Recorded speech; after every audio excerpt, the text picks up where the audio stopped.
बारिश थमने का नाम नहीं ले रही है। उफनती ब्रह्मपुत्र अपने साथ खेत, घर, सड़कें और लोगों की वर्षों की मेहनत बहा कर ले जा रही है।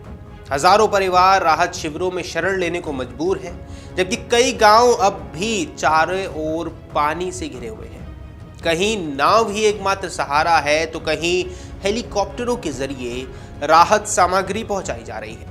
इस मानवीय संकट के बीच देश की राजधानी दिल्ली से भी एक महत्वपूर्ण संदेश आया है। प्रधानमंत्री मोदी ने असम के मुख्यमंत्री हेमंत बिस्व शर्मा से फोन पर बात कर राज्य में बाढ़ की स्थिति की विस्तृत जानकारी ली है और केंद्र सरकार की ओर से हर संभव सहायता का भरोसा दिलाया है।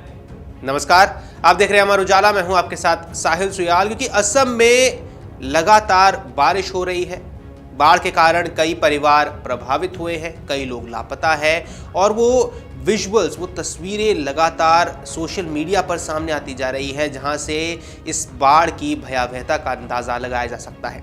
ऐसे में सवाल है, आखिर प्रधानमंत्री और मुख्यमंत्री के बीच में बातचीत से क्या राहत लोगों को मिलने वाली है। प्रधानमंत्री ने मुख्यमंत्री से प्रभावित इलाकों की मौजूदा स्थिति की जानकारी ली है और कहा है कि केंद्र सरकार राज्य सरकार के साथ पूरी मजबूती के साथ खड़ी है। उन्होंने भरोसा दिलाया है कि राहत, पुनर्वास और पुनर्निर्माण के लिए जो भी सहायता आवश्यक होगी उसे प्राथमिकता के आधार पर उपलब्ध करवाया जाएगा। हेमंत बिस्व शर्मा ने सोशल मीडिया के माध्यम से भी प्रधानमंत्री से हुई बातचीत की जानकारी दी। उन्होंने बताया कि प्रधानमंत्री ने लगातार दूसरे दिन राज्य की स्थिति पर चिंता जताई है और यह आश्वासन दिया है कि केंद्र सरकार राहत कार्यों में किसी भी प्रकार की कमी नहीं आने देगी।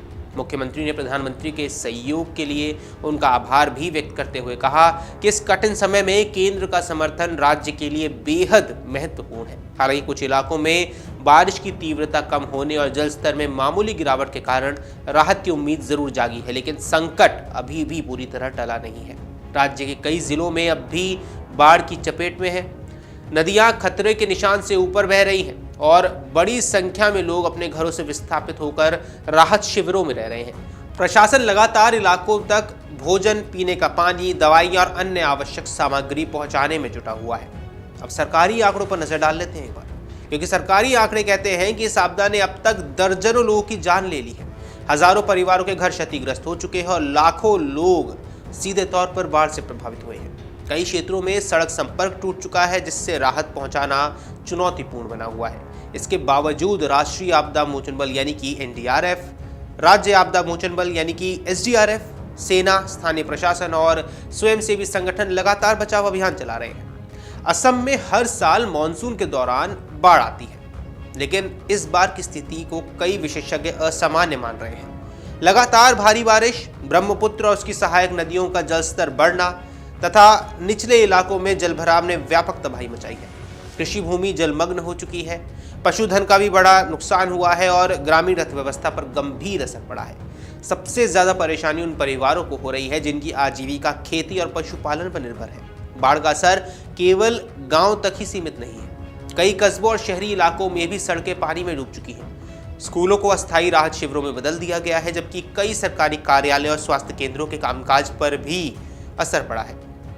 बिजली और संचार सेवाओं में व्यवधान के कारण कई इलाकों में लोगों का संपर्क बाहरी दुनिया से टूट चुका है, जिससे धीरे धीरे बहाल करने की कोशिश भी की जा रही है। राहत शिविरों में रहने वाले लोगों के सामने सबसे बड़ी चुनौती सामान्य जीवन में लौटने की है। प्रशासन की ओर से भोजन, चिकित्सा और स्वच्छ पेयजल की व्यवस्था की जा रही है, लेकिन लंबे समय तक विस्थापन लोगों के लिए मानसिक और आर्थिक दोनों स्तर पर बड़ी परीक्षा बन चुका है। छोटे बच्चे, बुजुर्ग और गर्भवती महिलाओं के लिए विशेष चिकित्सा सुविधाएं भी उपलब्ध करवाई जा रही हैं।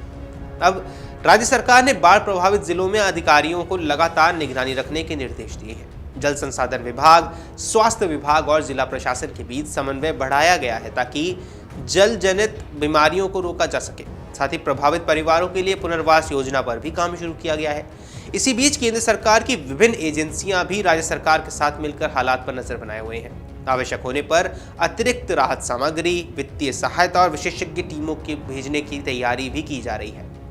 केंद्रीय नेतृत्व ने स्पष्ट कर दिया है कि प्रभावित लोगों को राहत पहुंचाने में किसी प्रकार की देरी नहीं होनी चाहिए। मुख्यमंत्री हेमंत बिस्वा शर्मा लगातार प्रभावित इलाकों का दौरा कर रहे हैं। वे अधिकारियों के साथ समीक्षा बैठकें कर रहे हैं, राहत कार्यों की निगरानी कर रहे हैं और स्थानीय प्रशासन को निर्देश दे रहे हैं कि किसी भी प्रभावित परिवार तक सहायता पहुंचाने में लापरवाही नहीं होनी चाहिए। उन्होंने पहले ही सेना और भारतीय वायुसेना को आवश्यकता पड़ने पर तत्काल बचाव अभियान के लिए तैयार रहने को कहा था, ताकि किसी भी आपात स्थिति में लोगों को सुरक्षित निकाला जा सके। अब विशेषज्ञ मानते हैं कि असम की भौगोलिक स्थिति और ब्रह्मपुत्र नदी का विशाल जल ग्रहण क्षेत्र हर वर्ष बाढ़ की चुनौती पैदा करता है, लेकिन बदलते जलवायु पैटर्न और अत्यधिक वर्षा की घटनाओं ने इस संकट को और गंभीर बना दिया है। इसलिए केवल राहत और बचाव ही नहीं, बल्कि दीर्घकालिक बाढ़ प्रबंधन, नदी तटों की सुरक्षा, बेहतर जल निकासी व्यवस्था और वैज्ञानिक योजना पर भी ध्यान देना आवश्यक है। राजनीतिक स्तर पर भी इस आपदा को लेकर सक्रियता बढ़ चुकी है। केंद्र और राज्य सरकार दोनों लगातार स्थिति की समीक्षा कर रहे हैं। वहीं प्रधानमंत्री द्वारा मुख्यमंत्री से सीधे बात करना इस बात का संकेत है कि केंद्र सरकार इस आपदा को गंभीरता से ले रहा है और राहत कार्यों को सर्वोच्च प्राथमिकता दे रहा है। फिलहाल मौसम विभाग की भविष्यवाणी और नदियों के जलस्तर पर सभी की नजरें हैं। यदि बारिश नियंत्रित रहती है तो आने वाले दिनों में जलस्तर और नीचे आ सकता है, जिससे राहत कार्यों में तेजी आएगी। लेकिन अगर दोबारा भारी वर्षा हुई तो हालात और बिगड़ जाएंगे। ऐसे में प्रशासन पूरी तरह सतर्क है और किसी भी आपात स्थिति से निपटने के लिए सभी संबंधित एजेंसियों को अलर्ट पर रखा गया है। असम के लाखों लोगों के लिए ये एक कठिन परीक्षा है। एक ओर प्राकृतिक आपदा ने उनके जीवन को अस्त व्यस्त किया हुआ है, वहीं दूसरी ओर राहत और पुनर्वास की उम्मीद उन्हें आगे बढ़ने का साहस दे रही है।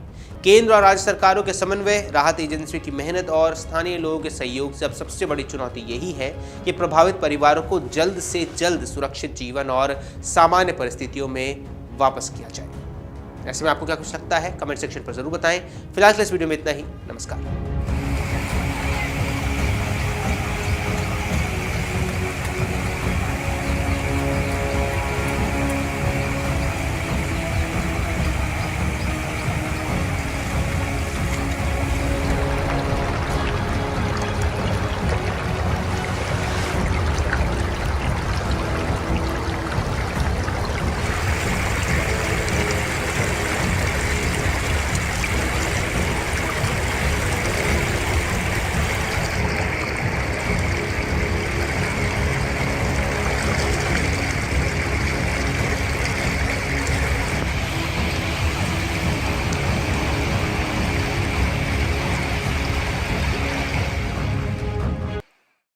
अगर आप ये वीडियो YouTube पर देख रहे हैं तो हमारे चैनल को सब्सक्राइब कर बेल आइकन दबाएं और Facebook पर देख रहे हैं तो हमारे पेज को लाइक करें।